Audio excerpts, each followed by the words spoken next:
Buenos días con todos. Siendo las 11:38 del martes 5 de noviembre del 2024, a través de esta audiencia virtual por el sistema Google Meet, el Juzgado Supremo de Investigación Preparatoria, a cargo del juez Checley Soria, va a llevar a cabo la audiencia pública virtual de variación de medida de comparecencia con restricciones solicitado por la defensa de don Orlando Velázquez Benítez, en el proceso seguido por la presunta comisión de los delitos de tráfico de influencias, agravado y otros en agravio del Estado. Expediente 04-2018-52. Esta audiencia además se va a registrar en audio y video. Voy a acreditar a los asistentes. Por la Fiscalía, señor fiscal. Buenos días, señor juez supremo. Los demás sujetos procesales, Jesús Prado León, adjunto a la Primera Fiscalía Suprema Transitoria especializada en corrupción de funcionarios, con domicilio en la avenida Bancay 4-5, noveno piso, Cercado de Lima. Gracias, señor. Gracias, señor fiscal. Por la defensa del señor Velázquez. Muy buenos días, señor magistrado, señor representante del Ministerio Público, a todos los presentes. Quien le habla, Jonathan Joel Correa Arias, con registro del Colegio de Abogados de Lima 67466. Demás datos ya fijados en autos, solo precisando la casilla electrónica 125350 y el domicilio procesal es en Avenida Manuel Holguín, número 325, oficina 406. Señor magistrado, muchas gracias. Gracias, doctor. Vamos a escuchar los argumentos de la defensa respecto de esta solicitud formulada de variación de medida. ¿En qué consiste? Doctor Correa, tiene el uso de la palabra por 12 minutos. Sí, señor magistrado, solicitando que se declare fundada nuestro requerimiento de reforma y en el entendido de que toda medida es revisable y reformable conforme el artículo 255, inciso 2, y para que su formalidad sea correcta debe verificarse una situación de variabilidad que se haya dado en el tiempo que justifique justamente una corrección, una proyección o una precisión clara y taxativa en la medida que nosotros estamos pidiendo. En esa línea, nosotros pedimos que se dé una variación en el contenido para que sea taxativo en el sentido de la medida de no ausentarse del lugar de la residencia sin autorización del Ministerio Público. Esta medida fue dada el 7 de noviembre del año. ¿Cuál es la medida, doctor, que solicitan se modifique? Se dé una variación específica, es la de no ausentarse del lugar de la residencia sin autorización del Ministerio Público. Esta medida, señor magistrado, fue dada mediante la resolución de fecha 7 de noviembre del año 2018. En concreto y en puridad, como parte de la ejecución de esta medida, el Ministerio Público, a los días de la emisión de esta resolución, el 13 de noviembre del 2018, mediante providencia número 23, reconoció que se tiene por acreditado la existencia de dos lugares como residencia, esto es Trujillo y Lima, no haciendo necesaria, la comunicación y previa autorización para los viajes de Trujillo a Lima, porque justamente mi patrocinado tenía temas de salud, tiene temas de salud, y además tiene constantes procesos donde se le llama constantemente como testigo para que vaya a declarar. En esa línea, durante 5 años se ha venido ejecutando de esta manera. Esto es, no había sido necesario la comunicación de mi patrocinado para viajar de Lima a Trujillo y Trujillo a Lima, porque se tenía el reconocimiento de estas dos lugares de residencia. Pero luego, mediante disposición 135 y 137, ya del 2023, es decir, luego casi ya de 5 años de haberse ejecutado de esta manera, el Ministerio Público informa un cambio de criterio y desconoce la existencia de dos domicilios, para dar a entender que supuestamente mi patrocinado solamente tiene un solo lugar de residencia, que sería supuestamente en Trujillo, pese a que nosotros informamos, acreditamos y plasmamos los lugares de residencia de mi patrocinado, que es en Trujillo y es en Lima.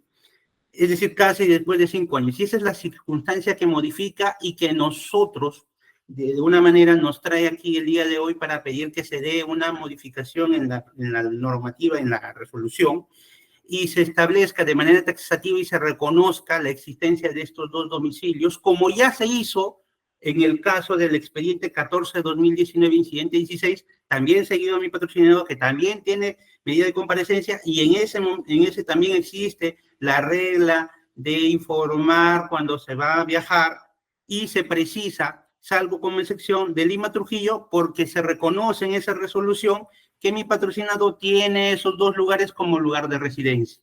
Pedimos la reforma para que se haga tímido y mediante resolución judicial se plasma de manera taxativa esta situación. ¿Debido a qué? Debido a que posterior o con posterioridad a este cambio de criterio del Ministerio Público han ocurrido pues situaciones de, digamos, de no autorización de viaje o de autorizaciones tardías o muy cerca al límite que chocaban, digamos, con otras reglas de conducta. Y voy a dar con precisión el ejemplo de los que hemos puesto en el escrito, y en concreto son, por ejemplo, el viaje del 21 al 23 de marzo del año 2024, donde se le informaba de un viaje para Lima, y se nos requirió un documento oficial de la universidad para certificar que existía este evento de trabajo, una razón atendible, y nosotros presentamos el documento.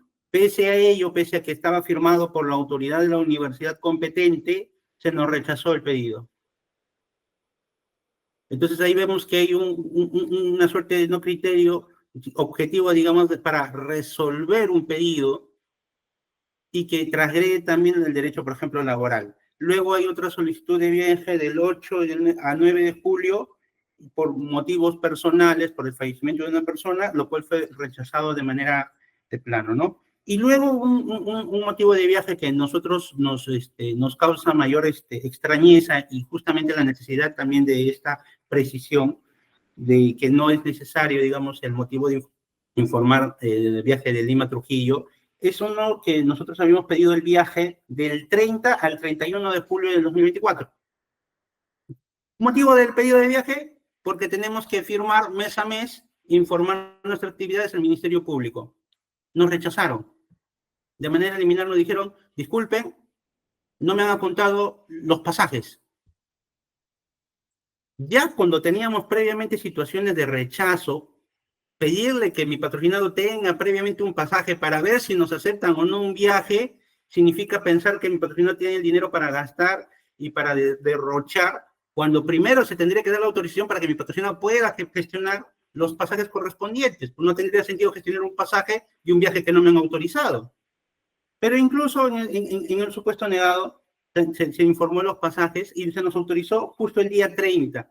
Pero lo curioso es que ese viaje, el motivo era para firmar, para el propio expediente, para la propia carpeta, para firmar lo que hace mi patrocinado cada fin de mes. Es decir, que incluso para ese concepto él nos iba a rechazar ese pedido, lo cual significaba que mi patrocinado no hubiese podido viajar y de todas maneras hubiesen cumplido otra regla de conducta que es firmar mes a mes o informar sus actividades mes a mes constituyéndose al Ministerio Público, lo cual carece de sentido. Se nos informó y se nos autorizó el mismo día del viaje.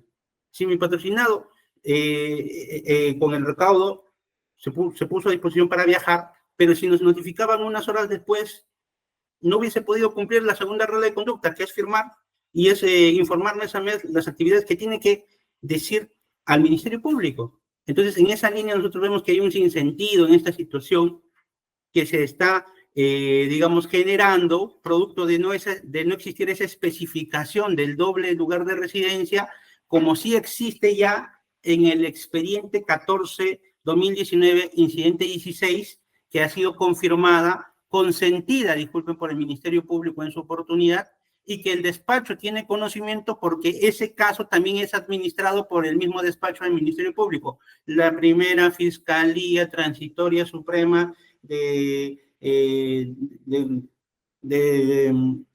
delitos de corrupción en funcionarios, señor magistrado. En esa línea nosotros pedimos que se declare fundada nuestro pedido, nuestro requerimiento, y se haga esa precisión taxativa de que existen estos dos lugares de residencia conforme existe la resolución que ya he hecho mención en el otro caso. Muchas gracias. Gracias, doctor. Entiendo que en este caso la Fiscalía es la que está haciendo el control, ¿no? Sí, señor magistrado. En este caso es la Fiscalía la que hace el control. Ok, vamos a escuchar al doctor Prado. Doctor Prado, tiene el uso de la palabra. Sí, señor juez supremo, hay dos aspectos preliminares. Primero, efectivamente, esta Fiscalía Suprema, mediante providencia 23 del 13 de noviembre del 2018, reconoció el doble domicilio del investigado Orlando Velázquez Benítez. Y él mismo en este escrito, que esa vez era asesorado por otro abogado, mencionó que los días domingo, lunes, martes, miércoles se iba a encontrar en Trujillo, en la calle Fernando Montesinos, número 222, Urbanización El Sol, La Libertad de Trujillo, y los jueves, viernes y sábado en la ciudad de Lima, en calle Elías Aguirre, número 360, Miraflores, Lima. Y eso lo manifestó y la Fiscalía así asintió y dijo que efectivamente se debía de tener en consideración este doble domicilio, en principio. Ahí creo que no hay mayor contradicción. Lo que definitivamente se le dijo al investigado Orlando Velázquez Benítez que dé cumplimiento a la resolución número 2 emitida por el Juzgado Supremo de Investigación Preparatoria, donde le impuso las medidas de comparecencia con restricciones. Y dentro de estas es la obligación de no ausentarse del lugar en que reside sin autorización del Ministerio Público y de presentarse al despacho de la Fiscalía para poder firmar el principio cada mes. En principio, y ahora un criterio de su despacho, señor Juez Supremo, en el caso de la investigada Elena Mercedes Revilla Menéndez, y usted ya emitió una resolución número 27 del 11 de octubre del 2024, en el cual, amparándose con todo derecho, por supuesto, en el control de las medidas dentro de una sentencia condenatoria, usted hizo extensiva también a las medidas que podían ser controladas por el Juzgado Supremo de Investigación Preparatoria, a la cual no hemos impugnado. Hemos asentido su decisión, asentido en el extremo que esta investigada, la referida investigada, debía de cumplir su obligación de realizar el control mensual el primer día hábil del mes a través del Servicio Registro de Control Biométrico de Sentenciados del Poder Judicial. Y usted inclusive dio una dirección acá en Lima. En consecuencia, señor, habiendo un criterio ya emitido por su despacho, al cual nosotros no hemos impugnado, y usted ya dio por consentida esta resolución mediante la resolución número 28 del 30 de octubre del 2024, consideramos, y es más, cuando usted nos corrió traslado sobre esta solicitud, nosotros emitimos el pronunciamiento que no estaremos a lo que disponga su judicatura. Tan es así que en la resolución que nos convoca a esta audiencia, usted pone expresamente no oponiéndose lo solicitado por la defensa técnica del representante del Ministerio Público. En consecuencia, señor, habiéndonos nosotros allanado a la solicitud de que el control se realice ante su despacho desde la ciudad de Trujillo, toda vez que existe esta doble domicilio y ha aceptado por la Fiscalía, no hay mayor controversia. En lo que sí debo dejar bien sentado es que cada vez que tenga que desplazarse el investigado Orlando Velázquez Benítez de Trujillo a la ciudad de Lima, no sé por qué cualquier asunto, debe de pedir autorización. Y si usted va a disponer que la autorización debe de decirla o solicitarla ante su despacho, modificando esta resolución de comparecencia con restricciones, tampoco la Fiscalía no tiene mayor cuestionamiento que le solicite a su despacho los desplazamientos desde la ciudad de Trujillo hasta la ciudad de Lima. Es todo, señor. Gracias, doctor Prado. Doctor Correa, entiendo que la Fiscalía no tiene inconveniente en que ya hay unos pronunciamientos previos, acordes ya con también las nuevas disposiciones que se han expedido, ¿no? Sí, solamente citar, doctor, justo la resolución, doctor, para citar textualmente la resolución que se dio a mi patrocinado, no a la señora Elena Menéndez, sino a mi patrocinado en el caso similar de comparecencia, justamente también vista por el Juzgado Supremo de Investigación Preparatoria, dice, obligación de no ausentarse de las localidades en las que reside sin autorización del Juzgado Supremo de Investigación Preparatoria, entendiéndose que reside en la provincia de Lima, departamento de Lima, y en Trujillo, departamento de la Libertad. O sea, textualmente pone que reside en los dos lugares y pudiendo trasladarse entre dichas localidades sin autorización judicial previa. Doctor, eso es lo que pone en la resolución. Está bien, ok, lo vamos a revisar. Listo. ¿Algo más, doctor Prado, que quiera recalcar? Sí, señor. Debo de acotar ante usted que nunca hay dos casos iguales. cada proceso Cada penal caso es diferente, ¿no? acá tiene sus particularidades, y esta carpeta 08-2018, y lo voy a decir porque ya estamos culminando, existe una acusación que está efectuando la Fiscalía. Los estándares de peligro de fuga, de obstaculización son más altos, y la Fiscalía considera que en este caso no sería prudente de que el investigado no le pida autorización a usted para poder trasladarse desde Trujillo hasta Lima. O si es que va a radicar en Lima, desde Lima hasta Trujillo. Considero que esto usted debe tomarlo en cuenta. Okay. Gracias, doctor. Habiendo escuchado los argumentos de la defensa, quien solicita se varíe la medida de comparecencia receptiva impuesta en una comparecencia con recepciones referida a los lugares de su residencia y la capacidad de movilizarse entre ellos, y en los argumentos de la Fiscalía se va a pedir la resolución correspondiente notificada a las casillas electrónicas. Siendo las 11:54, se concluye la presente audiencia. Muchas gracias, hasta luego. Muchas gracias, señor magistrado.